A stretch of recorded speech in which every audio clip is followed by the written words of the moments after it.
Welcome to the Nerd Party. I'm Darren Moser, I'm Phillip Gilfus. I'm Daniel Prue. and this is City Alpha 3.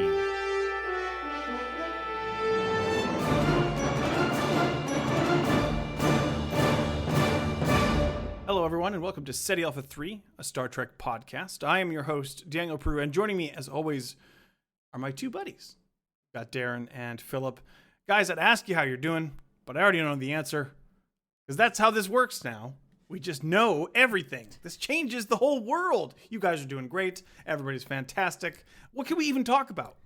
I mean, I guess I can dumb it down to using my primitive verbal communication for us to have this conversation, but I guess we can do that. That's very kind of you. That's very kind of you. But, you know, for those who can't maybe see with their minds Daniel, on, how could you think that? how's your week been? Anything been going on? Anything exciting, or what's going on? A few things. Nothing exciting. Of course, it was holiday weekend, but nothing really. But Star Trek wise, I was accidentally. That's weird, right? I was accidentally out during Black Friday, but it was just like we were on holiday, and we just happened to be like, You get into let's a go store and you're like, oh no, it's Yeah. that day. But I went to a used bookstore. I was in Asheville, North Carolina, and because I'm me, I always have a bag of books that I've read or am done with, because I want to clear the shelf for the new batch that doesn't have a room yet. So I've started keeping it in my car just so like whenever I know. But I'm like, you know what? I'm sure there's a used bookstore here, so I did, and I ended up getting like $32 in credit. Wow, that's unheard of. And I even spent it all. Crazy. That's even more unheard of. But what I ended up buying, not at that one, because there's a comic book store next to it. See, it all blends together. But I ended up buying the Star Trek Picard issue number 1. Because I was looking for Umbrella Academy, which is my book club. Book club is doing a graphic novel this month. But anyway, and so while I pointed out, hey, there's Star Trek Picard, I was like, oh yeah, I was thinking about maybe getting it digitally, but it's right there, so why not support your local comic shop? And so, I mean, long story short, I won't go through the whole thing, but it's interesting. I'm engaged. I think the characterization is good. It's sort of I don't know the exact timeline, but it's sort of set during Admiral Picard's time, so probably X years after Nemesis.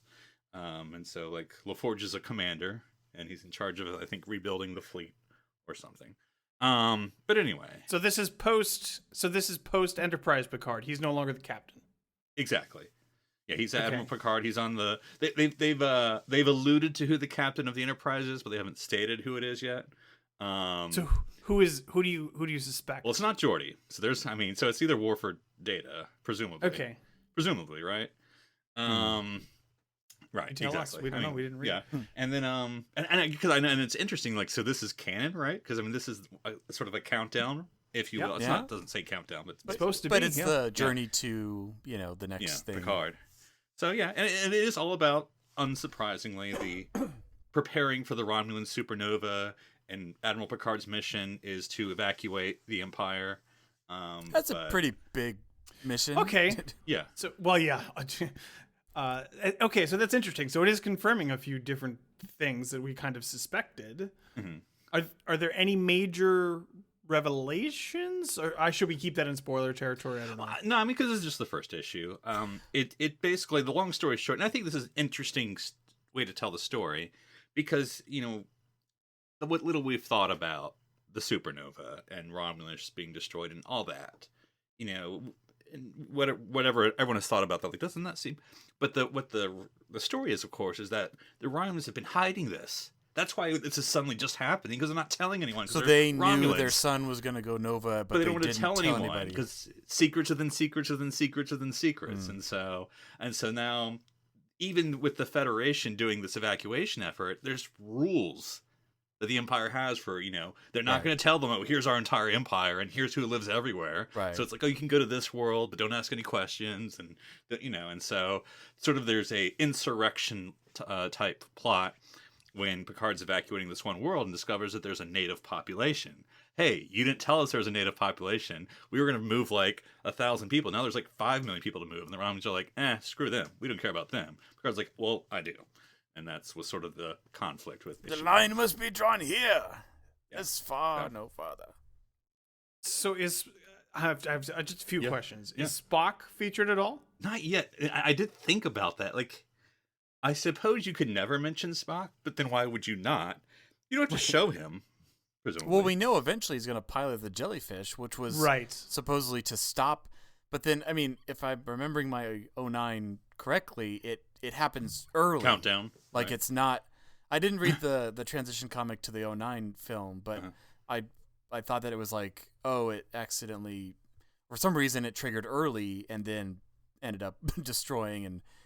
And maybe, like I said, maybe it's because the Romulan secret nature that they, and it's not that they trying to work it so their political enemies are still on the planet or something. Well, I only read the issue once. I think it's something that does bear a second or third reading, unlike most comics, I think.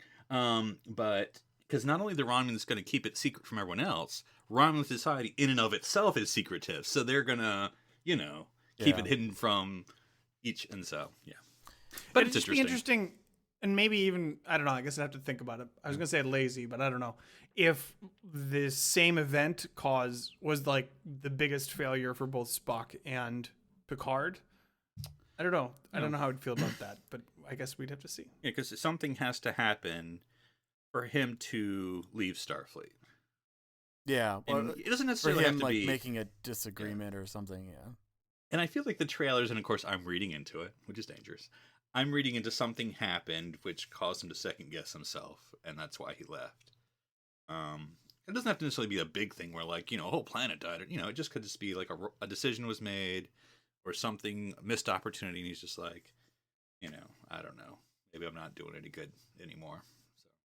Was there any clarification? We had a whole show about this not too long ago. Was there any clarification about the Data B4 situation? No references to any androids, so not idea. The one thing, uniforms, which I feel like there's records of this. I've been saying for like a year and a half they were going to be Star Trek Online based. These are very Star Trek Online based. Because this is not that future. I'm guessing out of my butt here, but like 10 years from Nemesis or 5 years from Nemesis, so.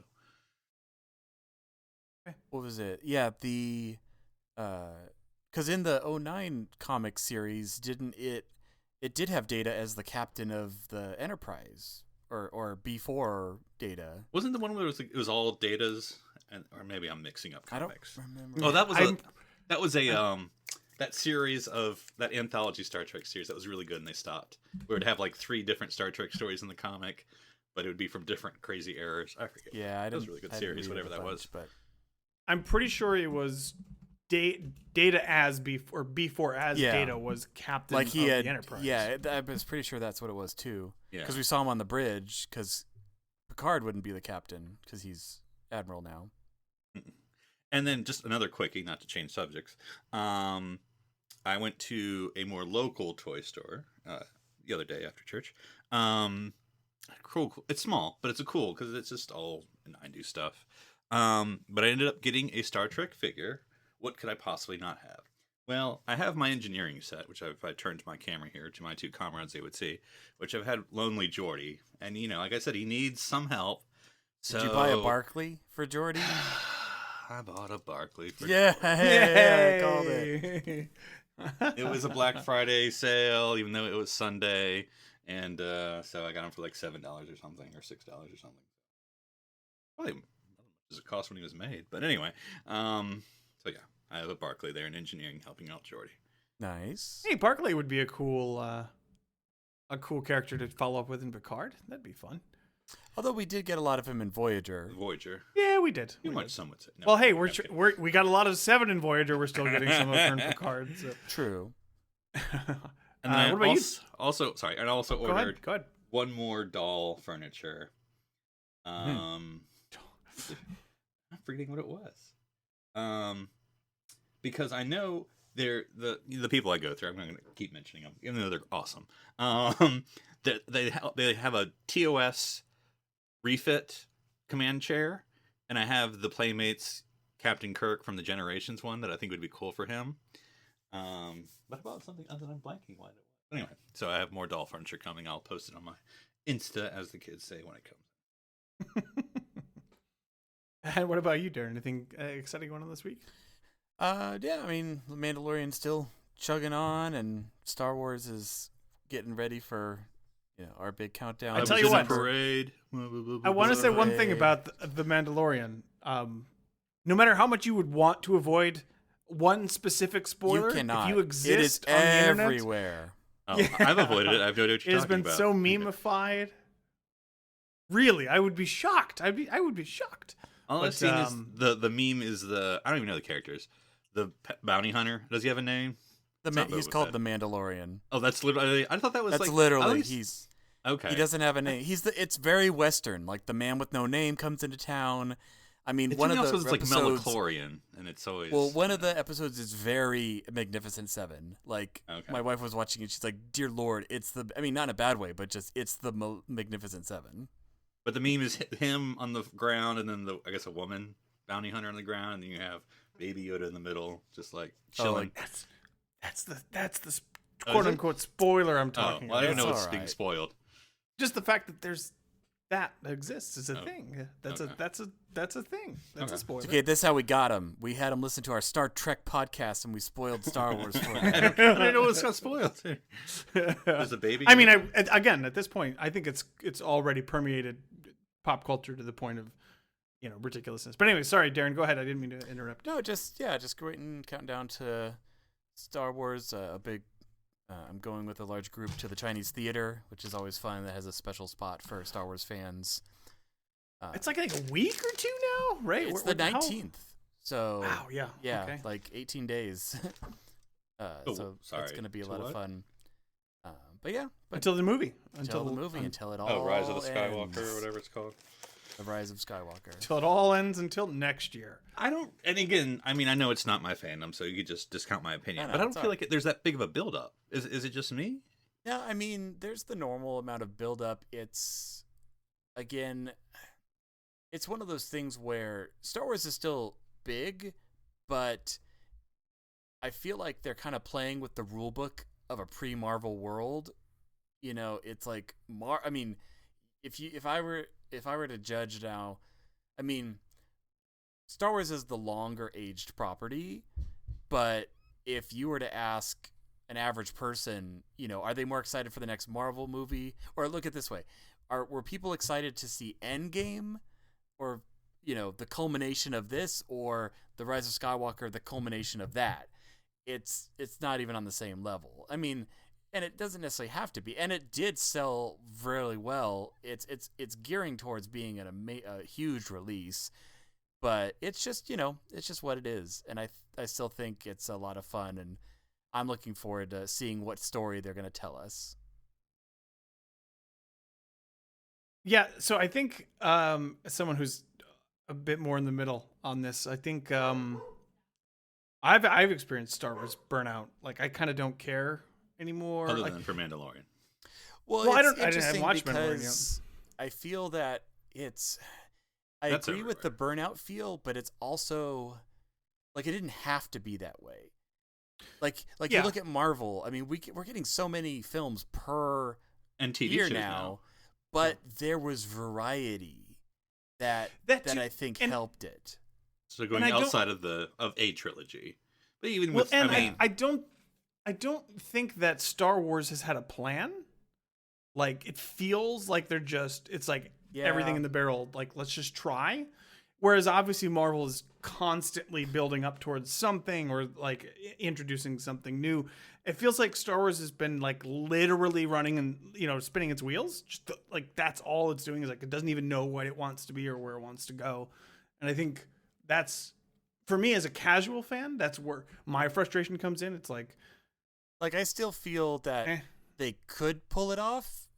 I feel like the things are in place for it too, but I'm definitely going in with a lower expectation than I did with like The Last Jedi. But yeah, and this is just as a outside observer, it seems like Last Jedi. I mean, I'm not talking about the internet haters, but there's a little bit of a aurora from those. That I don't know. It seems like that was sort of a meh film. I mean, not like people hate it, but it's sort of like, it was very that divisive. happened. It kind of you had like about half the fan base loved it, and you had about half that really didn't, which is never really a good thing to have that kind of division.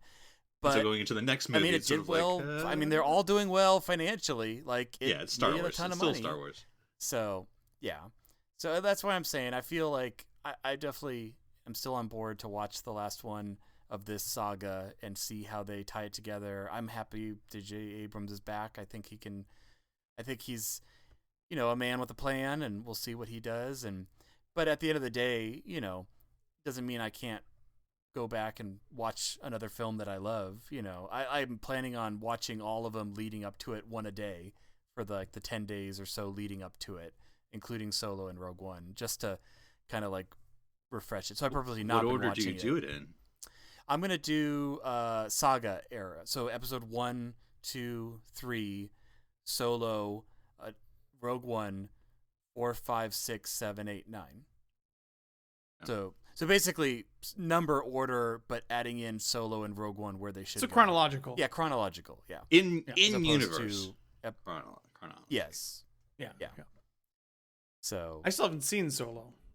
That was the first Star Wars movie that I skipped because I was like, I'm most looking forward to the transition from Rogue One into Episode 4 is so seamless. It's like watching a giant 4-hour movie. It's great. yeah, I could see that. I hope, and I've heard some crazy theories. I hope this last one they just go bonkers with it and just do something totally unexpected. Yeah. I just hope that it's something at least interesting. I think that's the biggest problem now. Is Star Wars is just boring. It feels boring to me. And I want it to be. Yeah, Star Wars has taken risks, and Luke force projecting himself, that was still, a great moment in the last one. It's not like it doesn't ever take risks, but it's I don't know. They're touting it as the movie to wrap up 9 films. They're saying it's a big deal. So we'll see if they deliver. Marvel laughs at your 9 film number. Which then I would be interested again. I know this is a Star Trek podcast, but anyway, but from a storytelling point of view, which is really what all this is about, at the end of this, and there doesn't have to be a single answer, but whose story is it then? If this wraps it up, what was the story? It seems, what little I know, with the prequels, the idea was well, it's actually Anakin's story. Right. And then the original one was Luke's story. And it's the Skywalker story, maybe, right. I guess, is the larger. I guess you would say that it's 3 stories: Anakin, Luke, and Rey. But wait a minute, are you saying Rey is a Skywalker, Darren? Is that what you're trying to say? No, but I'm saying because the movie's it's called Rise of the Skywalker. Well, they named it that, so they can tell us what that means when they get there. All right. Yeah, we'll see. So we'll see. Hey, on that quick note, I finished the game Star Wars Jedi Fallen Order. And I will say this, it's the most fun I've had with Star Wars in a while. Great game. Fantastic game. Check it out. I won't reveal any spoilers except to tell Darren that I've killed so many K2SOs. I just chopped them all up, and it was fun. So, like you said, they were kind of tricky because they had a long reach. Yes, they've got really good range. And it was obviously it wasn't Alan Tudyk. In fact, I think it was a woman who voiced the droid in this game. Oh, that's right. There was a female voice. Yeah. But it's quite good. Which kind of makes it very creepier. Good. So, I don't want to say anything about the ending, but it was very good. I will say that. And then, so to kind of wrap it back around to Star Trek and talk about what Phillip was talking about earlier with Star Trek Online, I played a bit of the Deep Space Nine expansion today, which is called Victory is Life, which they literally won't let you forget because they say it every 2 seconds. Every other line, it's Odo saying, "Victory is life, victory is life, victory is life." Odo says it. Well, Odo is, so he's like, every time they do one of these expansions, they take a character Right. from Star Trek, and it's kind of like the central character of the narrative. We have a voice. It's Odo this time. Yeah. Well, they actually sounded like they got the voice of most of the actors. Aaron Eisenberg is in it. Nana Visitor is in it. I talked to Bashir, but I don't remember if I heard his voice. Anyways, it's really interesting because it gets all the principal characters back on Deep Space Nine. And then blows up Nog's ship. Except for Cisco. Except for either Cisco. Jake's not there either. There's a third Cisco. And there's a fourth because it's by marriage. Yeah. Well, okay, so they're not on there either. As far as I know, Garrick was there. You can try to talk to Morn. Quark, not Quark. Oh, they brought Rom. Morn back Anyways, for this? Yes. Well, he's just sitting in the same spot. I mean, He they hasn't hired the moved, voice it looks actor, like. the same one. Well, you talk to him and he just gives you an ellipses. So I guess he wasn't feeling very talkative that day. Oh. Anyways, interesting choices. We should do maybe a 8th season Deep Space Nine episode one time. But like they made Kira Kai, which is strange to me. Like I wouldn't go that way ever. Well, they kind of did that in the documentary, right? Well, because didn't they have in the provisional government you had like a prime minister or something, or was it literally just the Kai First was minister. the number one? No, she was Kai. She was. But I'm saying Like, I she couldn't was remember if there was like another high. Well, level the ranking theocracy, position. if we want to get started on that. But anyway. We don't. In fact, we're not talking about Bajor at all because we don't want to put our listeners to sleep. So we will move on to our Daniel topic. has rules. I have standards, people.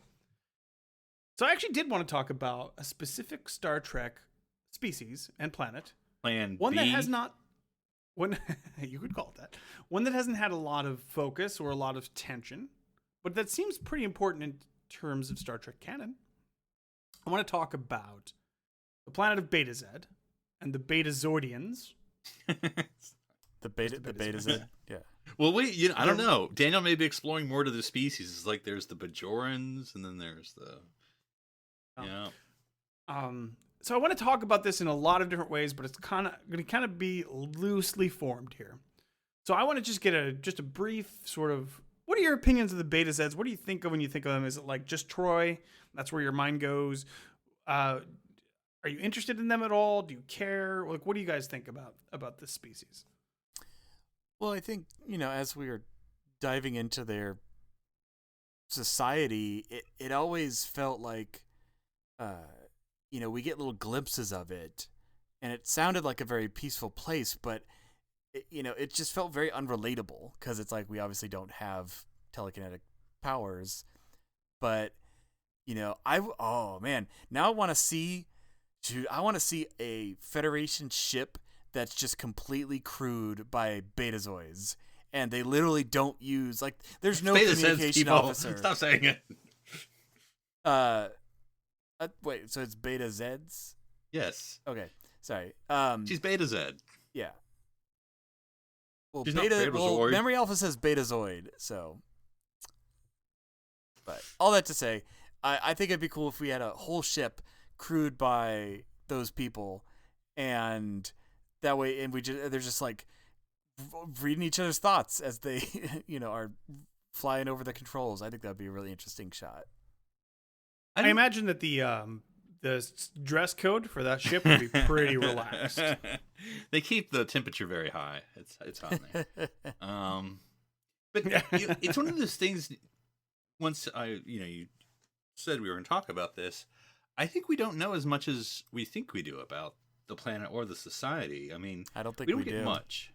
And to me, at first blush, if you will, it's almost like if you took Ryza and then Earth and then put them together, and they're sort of like, so it's not like, that's what it kind of always felt like, a dash sex of planet, Ryza. but it's not Sex Planet. But then you sort of have so a these little weird bit of rules. Justice Planet is what you're saying. Because they have these weird things they've introduced. So they have arranged marriages. That's kind of different. Or we're just pretending Haven didn't happen. I don't know. It's and then how does telepathy work? Like, in other words, I don't know if they've clearly established. Is it just like sight? Which maybe that's the limit. So on the ship, you can only communicate through sight. And then is it? But we have Suter from Voyager. It was Suter, right? And he seemed to, if he wasn't focused, he was hearing the entire ship even when he was in one corner of it.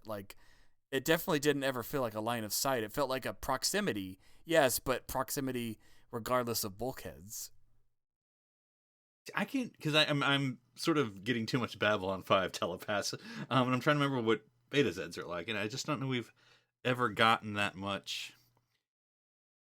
because I'm trying to think. It's Troy's usually obviously our best person. But again, she's only half. But there's been times where she's sort of gotten the full thing. So like I'm trying to think. You had the tea incident, which I know was not her. Sensing everyone in the world, but it was sort of blocking her. And then I'm trying to think. Even the one eye circling the what? Floating in dreams. Yeah. What the hydrogen. What the hell was it? The Trippy Dream episode. What is the name of that episode? I don't know. But anyway. Where are you? Hey, there you go. There you go. But anyways. Yeah, so, I mean, we'll talk about Troy specifically, but I wanted to... Troy's.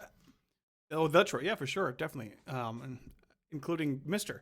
But the thing is, like, the problem with telepathic ability as just an ability narratively, storytelling wise, it's broken. Like it's so fundamentally different than what we know as interactions that it fundamentally changes everything. So that's kind of what I wanted to talk about. Like, what would a planet of people who had no shame or embarrassment or anything to hide? There was no deception or lies. There's no way deception, lies. Well, it's interesting, Daniel, because it makes me think of another book series from my youth. I don't know if you ever read the Animorph books. Oh yeah, I remember them. And I was just it came across my mind today because I believe once they all, because I forget, it was like a little alien something or I don't remember exactly how they got the powers, but one of the things that came with it was everyone on the team was instantly telepathically linked, and they had no way to turn it off. And I remember them describing that because humans we're not socially or any way built to handle that, but basically it was like this wave of embarrassment replaced by like a wave of understanding, like almost immediately. Like, yes, you knew everything about the other person, but because it was that two-way street where they also knew everything about you, like you quickly got past the whole no secrets thing. But it was just one of the few pieces of fiction I can think of that actually kind of talks about that. I never finished watching it, and this wasn't because it was bad, just because sometimes you just don't keep watching. Sense8, which sort of started with that sort of random telepathy of you have another person and you just sort of, I don't know if you all watch that. JMS. I've heard of it. I haven't caught it, but.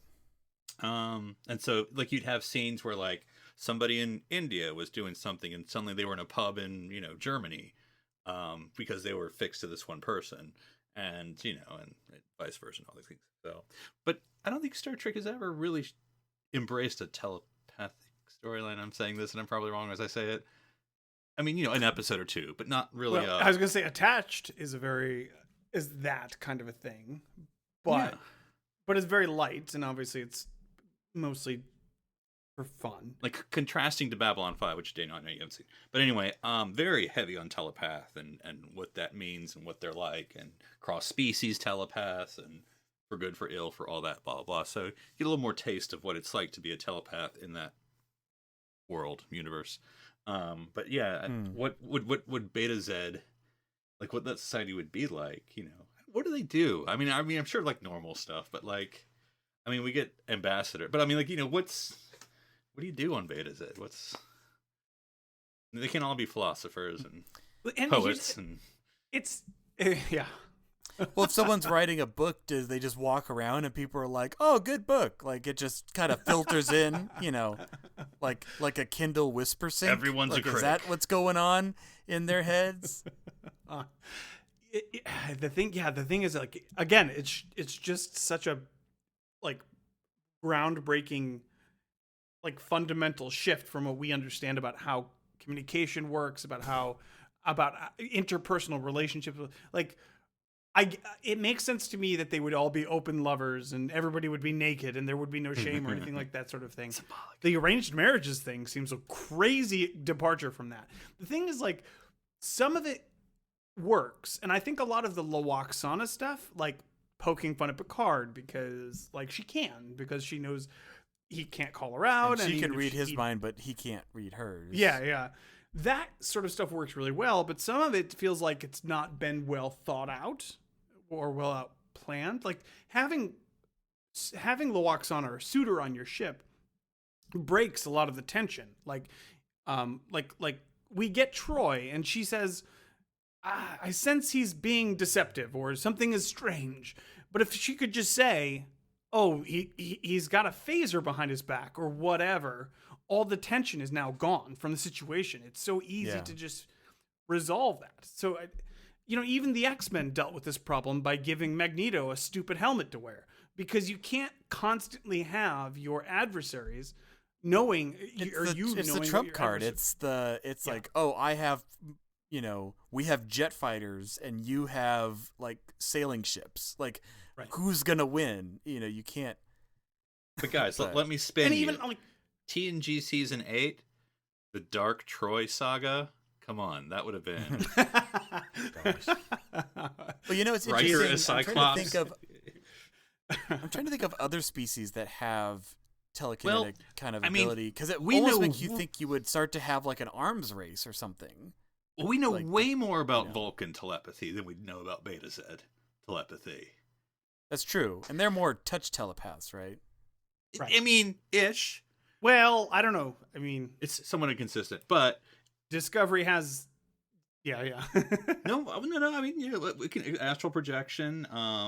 Because I was even thinking of the TOS, like, even though Spock still uses his hand, I think it's more of a focus than an actual, of where, like, I think some guard, I can't remember, it's every TOS story, but they're trapped and he uses, like, against the wall, and the guard comes over because he's telepathy, and so, I mean, but it's, we know way more about Vulcans than Betazed, and they're not even really that telepathic, really. Yeah, and that's the thing, because smartly the writers are make it nebulous, and they put some sort of limits on it, right? So that there's ways around it, like narratively, for telling a story. But with someone like Loaxana, who can just apparently read everybody but Ferengi, which is a really weird blind spot to put into. That's canon. true. That the fact that they can't read all bipedal sentient. That's what species. they're I don't even know what we call them. They're little head shades. Head curtains. Yeah, they're like they're like Magneto's helmet. Headbands. Those are Magneto's helmet. Magneto's headband. Yeah, which is what the children of Tamar call. Yeah, because I was trying to think, because obviously for story purposes you always be like, oh, this is a species that I can't read.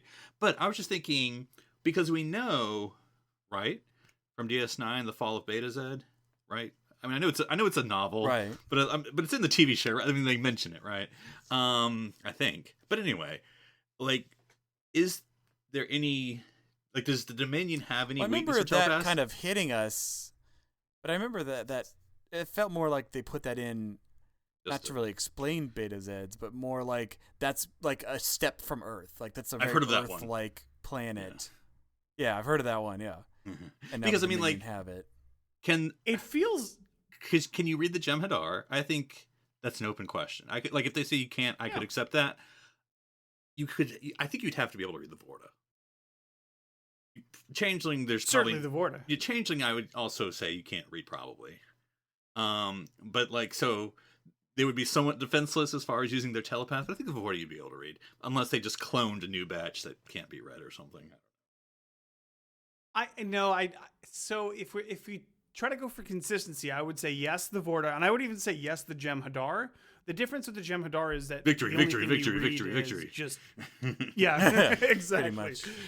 So it's kind of pointless. But even then, I feel like say the Betazeds are like not particularly war focused, I think they would still make formidable enemies, because they would be able to know exactly what you're doing before you even do it. Like, I don't think taking over their whole planet would be an easy thing to do if they know what you're about to do, that sort of thing. So, but I don't know. The Borg, I would say what? No, probably not. They couldn't read the Borg. I feel like that's an essay there, because it's a mechanical thought process. Well, are they thoughts, or are they more like, is it like hearing transmissions? Does it sound like the dial-up static from an AOL connection? What was Troy's response to Picard in Best of Both Worlds? I can't remember. She kind of got like feelings from him, but not. But that was anything Picard specifically. It wasn't the Borg part. True. Well, but that's the thing. All the Borg. She was sensing the human part, and Data was working on the. But that's the thing. Like, all Borg have some biological element as well. So, I guess I don't know that. Maybe I don't know. The Borg are an interesting case, I guess. But that would be interesting. Again, I'm almost thinking Babylon 5, which again, not to take you out of the conversation, because they use the telepaths as weapons. But anyway, but it makes me think if you had a bunch of powerful Betazeds against individual Borg, and I know that's, but like, could they, freeze them possibly, or because they're trying to bring out the individual, or could they even be used to bring people back from the collective? Like, it seems to me, and we don't ever talk about this. He kind of doesn't care. No, well, yeah, the Federation's like, oh, we saved Picard. Done. We don't need to do that ever again. Kill all Borg. Kill all Borg. Kill all Borg. I'm like, well, I think we could save them. No? Okay. F it. But, like, if there was an actual Federation Borg rescue program, Well, I felt it always was established that Picard had just, because he had been recently assimilated, that there was kind of like a window before he was gone. I mean, it'd be terrible if there was someone who was assimilated as a kid, and then you wait until they were 7. That's true. Yeah, but it took years. Yeah, ish. Well, I mean, it took a 2-parter, right, and some tight clothing. But then years, for the full reassimilation. Right, that's what I meant. Yeah, but they didn't have a counselor on board. It was complicated. They killed their only Betazed, so that's true. Yeah, they did, and that was a full Betazed, and which they didn't really use, by the way. I mean, I know we've talked about Suter, but he didn't like that. Whatever story point of like he's Betazed. Why? I don't know. We're talking mind melds. It don't make sense. Yeah, I was thinking about this earlier today, and I'm like Spock as a half human, half Vulcan is a really interesting way to explore the emotional part of humanity. Yeah. And I think you could have done something just as profound and interesting with Troy, to explore a different facet of humanity. Like, what is it that we hide from others? Like, what is identity about? What is, like, there's a lot there to kind of, deal with. And she could have been just that important of a character, but they didn't do that, unfortunately. But I think if we're true to what the idea, even if she's only an empath, if she's a half telepath or whatever, right? I think that's still interesting and neat, and kind of like how does she handle it? Like, when she goes home, she doesn't talk at all. Like, she's just everything with her brain, and then she comes back and it's everything's, you know what I mean? Like, you could have episodes about that sort of stuff. Well, there is some questions, when you think about it. So, why do Betazeds talk? Like, at all? How can they talk? Like, evolutionary, at some point, why does this have to happen anymore? Right. Something else I thought about, and because it's unexamined, we don't know how much to think about it, but there's obviously some hierarchy on Betazed because of Loxana's chalice, golden, the litany. Chalice of Riggs, the holy rings of Betazed, all that good stuff. Yeah, we don't hear, like, do they have a president? Is he, like, elected, like, everyone tunes into the same frequency one day? I told you, when an knock goes syndicalist commune. Well, we need 2/3 majority vote on internal matters and a 3/5 majority vote for you. We don't vote for telepaths. Yeah, so I don't even know what that's. It's a great question. What kind of, like, if you know exactly what you can see another person's insecurities and their fears and all their thoughts, what makes them any qualified, more qualified than you to lead? How is that sort of stuff decided? We have no idea. We do know that Loxana is ambassador. She's an ambassador, right? Though I think she holds some esteem. Yeah, and I think it's not that I'm saying y'all don't, or the listeners don't, but I think it's important to note because I always forget this. The first time we meet her, she's not an ambassador. It's like the second episode where it's like we have a new ambassador. Oh, hey, it's Loxana. Remember her? So she was just I don't know what she was. Someone important, obviously, but again, suggests a hierarchy. She's a rich person, whatever that means in Betazed Society. Yeah. She's nouveau royalty. I don't know how it works. So let's focus on the Trois for a bit. Now, when you say Trois, do you mean the Trois, or the Trois? The Trois. Okay. Oh, okay. All included, like the big spin-off family. So that's going to have everybody. That's going to have Riker? It would have Riker, absolutely. And hey, the new kid.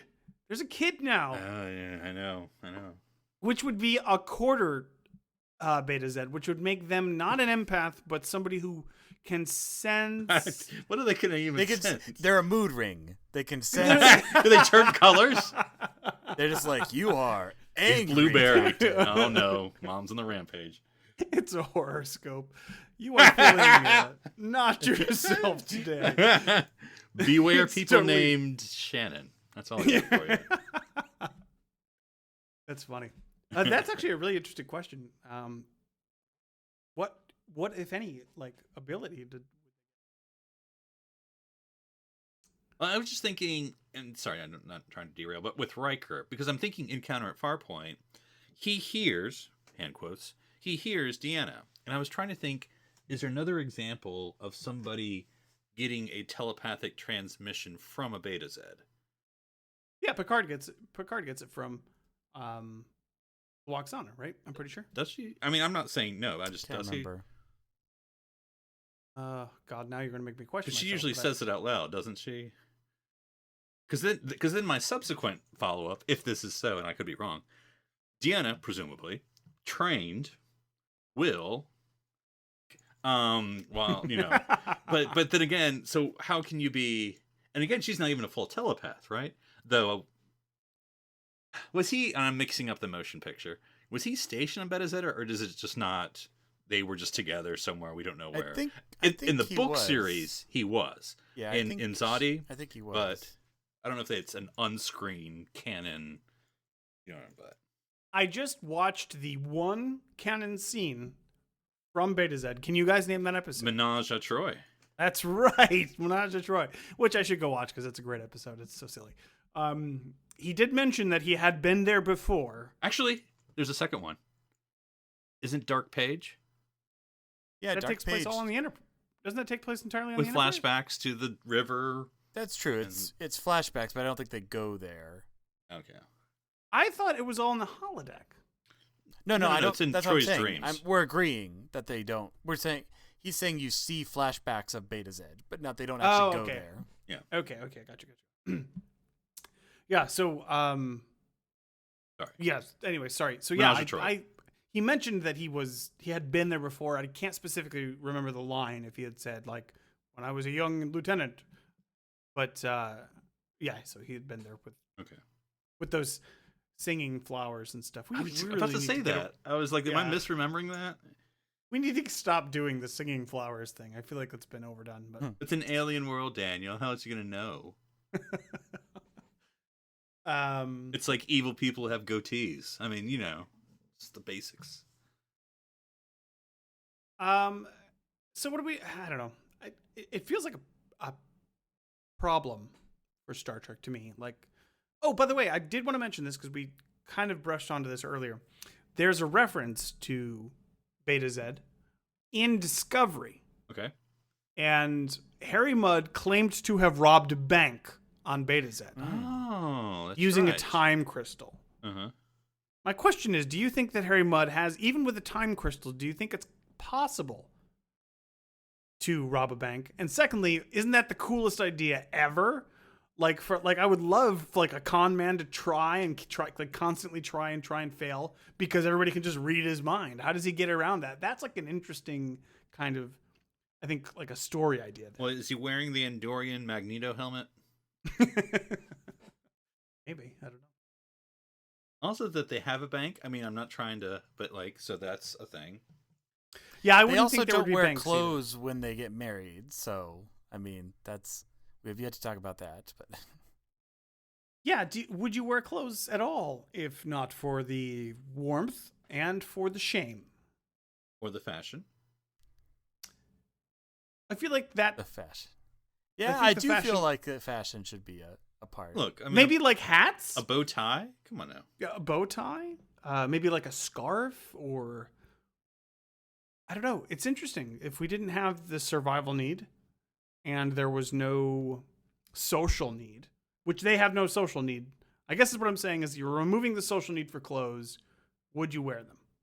Well, I mean, there's the and whether it's justly earned, the stereotype, as Tom Paris shares with us, is that they are a sensual people.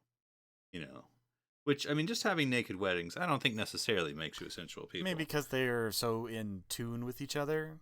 Well, I think yes. Well, I was just trying to think because there's no. And shame's not the right word. Inhibition might be the better right word. Since there's no inhibition, it can be a bit sort of Edo of like, hey, I'm into you, you're into me, let's go. You know, because right? You know, and so. Well, yeah. It's the thing is, it's complete honesty. There's nothing behind. They don't date a lot. Maybe that's why they have arranged marriages because you can't date and on Betazed, right? I mean, think about dating. It's like okay, we know each other now, and you know what I want, I know what you want. We're either compatible or we're not, and so. Yeah, I don't think marriage would do well on that planet. That's right. That's why you just arrange it. It's just easier. Yeah, that feels like the weirdest inclusion to Betazed Society that we know, but. And I almost, again, I'd have to watch again. Not that I really want to, but I almost get that it's a traditional thing. No, but I mean, not that you have to do it, but it's more like, oh, we decided to observe the old Betazed tradition, whether it's Right. The gong or arranged marriages. Well, even like Loaxana's spiel about all of her titles and stuff feels kind of contrary to what you would think that society would be about, right? This pomp and bluster and sort of ego filled sort of thing. That's not what you would do if you know what I'm saying. You don't have to hide behind 7 layers of titles. Yeah. You just I don't know. Like if I'm a telepath, I don't know Loaxana as the 7th holder of the 8th ring of chalice or whatever. I know her as Loaxana. I know who Loaxana is as a person. I don't. Her title is meaningless to me because I know what's behind it all. And I'm trying to think, and I don't know whether this is a canon line in Deep Space Nine from Loaxana or even a Troy line in TNG or possibly from the novel verse, because I mean I've read a couple Troy stuff where it's like, oh, we just keep those rings in a box in the closet, there's no big deal. But more that I think about it, and I'm sure there's a better example, but the closest that I can think of is Great Britain, where you have this traditional monarchy and nobility, but in the modern world, it's you can participate in that if you want, but that's not who they are.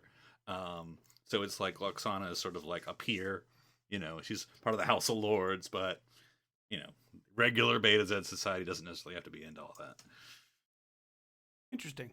Yeah, I can see that. They probably have a monarchy. I mean, I think it's probably symbolic. You think there's a queen? Yeah. A king? Yeah, I think in Memory Alpha it says it has matriarchal elements, but it's very vague. Again, we really I think it's needed just because, like more Betazed episodes. Well, the only other one I can think of, and I'm sure there's more than this, is the principal from Sunnydale, who has the big alien monster, Tin Man. Oh, Tam yeah. Ilbrin. Yes. So. Oh, and the other guy, the guy from the Dream Troy episode. Yeah. He was a Betazed that was PTSDing or whatever. Yeah, I don't know.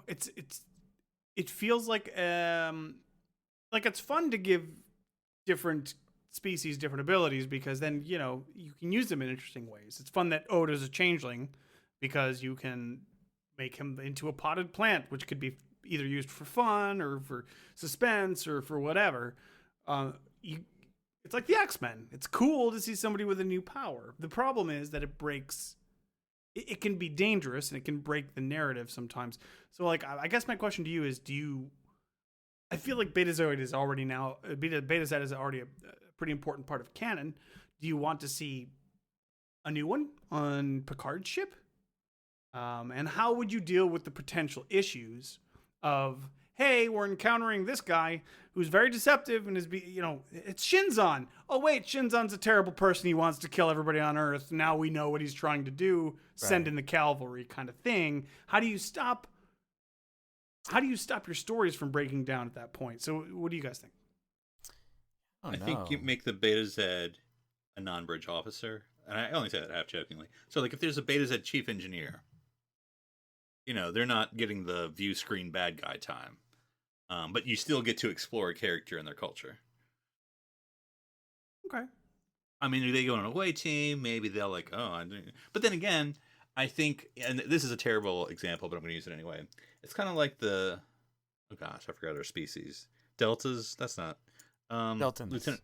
Thank you. It's like the Deltans. They take a oath of celibacy, right? Which I know is different. So maybe like an oath to not read your mind without an oath of privacy.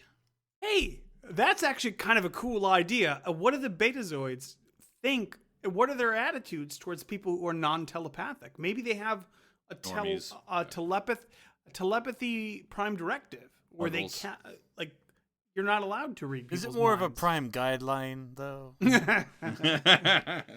That's a cool idea. That's an interesting thing. So their oath of not reading your mind because it would be bad. I mean, a better word than that, but basically. And I think, and again, I'd have to watch them again, which might actually be interesting to do a Loxana watch, especially with Deep Space Nine. But I think to an extent, Deanna, and again, I'm making this up maybe. Deanna says that because that's why you never know whether Loxana is teasing Picard or not, because she's really not supposed to be reading him. And the only time that she kind of reads someone without their permission is when she's on her, for lack of a better word, Betazed menopause. And she reads the Antedians. But that's just sort of like she's going at times 50 and she's in the same room oh yeah, those guys are liars. Just Yeah. Yeah, that's actually a really kind of cool concept that they never super explored. Like the Betazoids, oh God, they wouldn't understand the concept of privacy. The betas, we'll just call them the betas. What's the betas? Privacy is a thing that's foreign to them. It does not exist in their society. I feel like this privacy. is a Deep Space Nine thing. There's something like, what is privacy? I feel like it was that with the prophets or something. I feel like this has come up before. It may have, but I don't know. Sorry. Yeah. No, that's fine. That's fine. That this conversation has led to some pretty interesting topics here, but I'll give you guys the closing words. More Betazoids, less Betazoids. What are they known for? I mean, again, I don't want to stereotype a species, but are that's what they Star in the Trek diplomatic corps or what is their? Well, because Deanna, not surprisingly, is into psychology. She's it makes so much sense. But I mean, because we stereotype in Star Trek, unfortunately, we shouldn't, but we do. So Klingons are warriors. Andorians are kind of warriors too. I don't know. It's sort of a spectrum, I suppose. But Bajorans are religious. So Betazeds, mind readers. But what is when they joined the Federation, what were they? Here's our warp engines. I don't know. What are they giving up? They have really good soap operas. I don't know. I don't know. I mean, I do think that their abilities are. If you're RPGing as a Betazed, what's your plus? Whatever. What are you bringing to the table? I would say, high intellect. I get that. Intelligence. I'd say psi factor. Right. I get that. Yeah. I mean, talking your way out of situations. Oh, persuasion. You're gonna have good persuasion. Yeah. Charm. Possibly. Now, are there? And this is just making up question. Are there any telekinetic Betazeds? Or is it just that's a good question. Mind reading? No, I think they're just. They feel so bad they have to they have to push their own buttons on the ships that they pilot. They can't just think it. Are there any telekinetic species in Star Trek at all? I think we see that. Q. Well, that's complicated. He has all the abilities, so that doesn't count. But Q would be another interesting species. There's the Husnuk, the great and powerful. The great and powerful Kevin.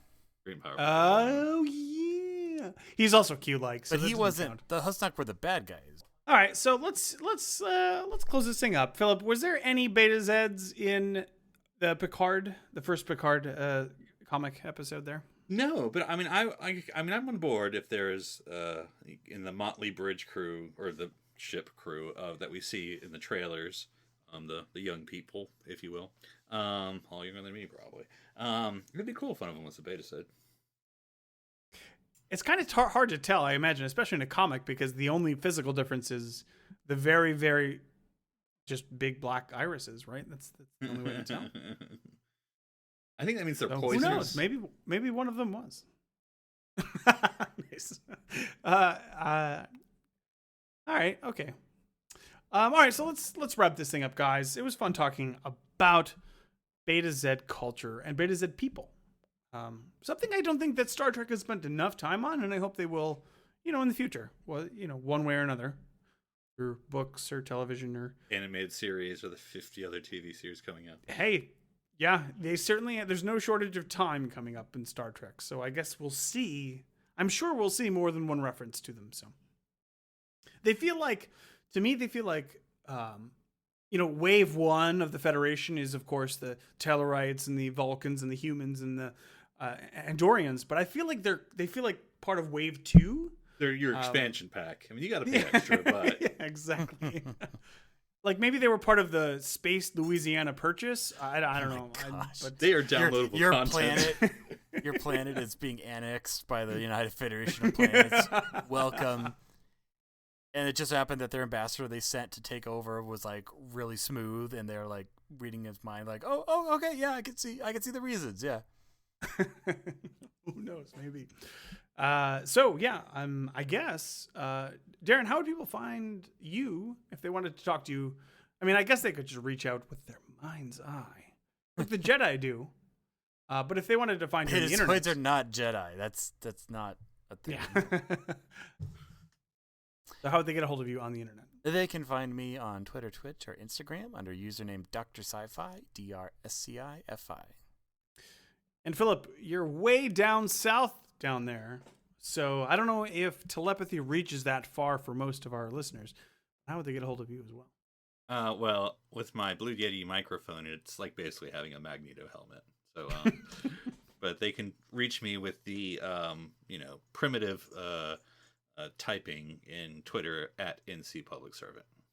And if they wanted to get a hold of me as well, they could find me on Twitter, 1UpDan. That's the number one, not the word as in, sorry guys, Suitor is the number one. Mm-hmm. But that's it for this week. We will catch you all next week. I'm Daniel Prue. I'm Philip Gilfus. I'm Darren Moser, but you already knew that. Stranded here on SETI Alpha Z. Come!